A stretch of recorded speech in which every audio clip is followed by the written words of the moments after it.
শ্যামবাজারে আসে না তাদের সাথে শ্যামবাজারের সম্পর্ক কি আছে? শান্ত শ্যামবাজার আর 40 দিন পুজোর বাকি আছে।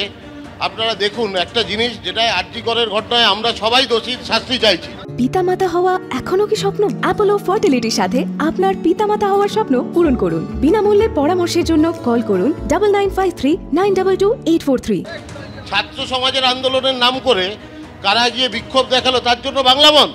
আরজিকরের ইস্যুকে পেছনে সরিয়ে দিয়ে এই জিনিস চলতে পারে না। আরজিকরের দোষীর শাস্তি আমরা চাই, এবং তার থেকে মুখ ঘোরানোর চেষ্টা যেটা বিজেপি করছে, এটা খুব অন্যায় কাজ। একটা কথা তৃণমূল কংগ্রেস বলছে যে বন্ধ সমর্থকেরা জোর করে দোকান বন্ধ করছে। বন্ধ এখানে হবে না, শ্যামবাজারে এসব হয় না, এইসব কালচার মানুষ ভুলে গেছে। আর হাতিবাগান শ্যামবাজার 40 দিন মাত্র পুজোর বাকি, লোকেদের পেটে লাথি মেরে এইটা কি জিনিস হচ্ছে? 28শে আগস্ট তৃণমূল ছাত্র পরিষদের একটা প্রোগ্রাম রয়েছে ধর্মতলায়, আপনারা কি অ্যাপ্রিহেন্ড করছেন যে এই অশান্তির জন্য আপনাদের কোনো ইম্প্যাক্ট?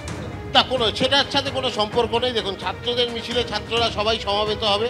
আমরাও পুরনো ছাত্র পরিষদ করেছি, আমাদের একটা আবেগ 28শে আগস্ট, আমরা হয়তো যাব, কিন্তু তার সাথে এইভাবে অচল করে দেওয়ার কি মানে আছে? এটার কি লক্ষ্য? এটার তো আমি কোনো কারণ আমরা কেউ বুঝতে পারছি। বাংলা আমি সরাসরি এই মুহূর্তে গড়িয়াহাটে আপনাদের নিয়ে যাব। রূপা গঙ্গোপাধ্যায়কে আপনারা দেখতে পাচ্ছেন, হাত জোর করে রূপা গঙ্গোপাধ্যায় আবেদন করছেন বন্ধকে সমর্থন করার। পার্থ প্রতিম ঘোষ আরো বিস্তারিত বলতে পারবেন। পার্থ,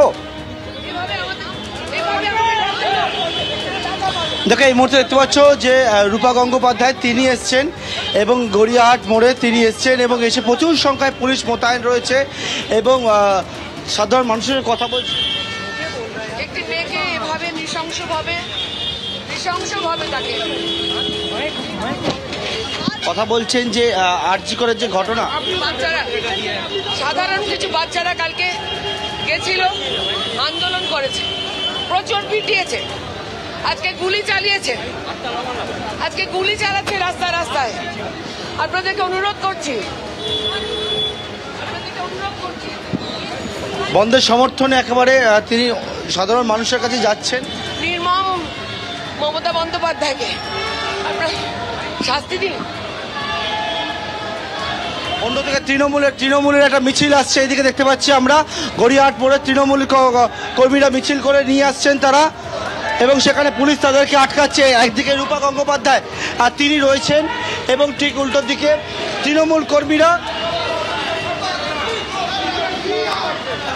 জড়ো হয়েছেন।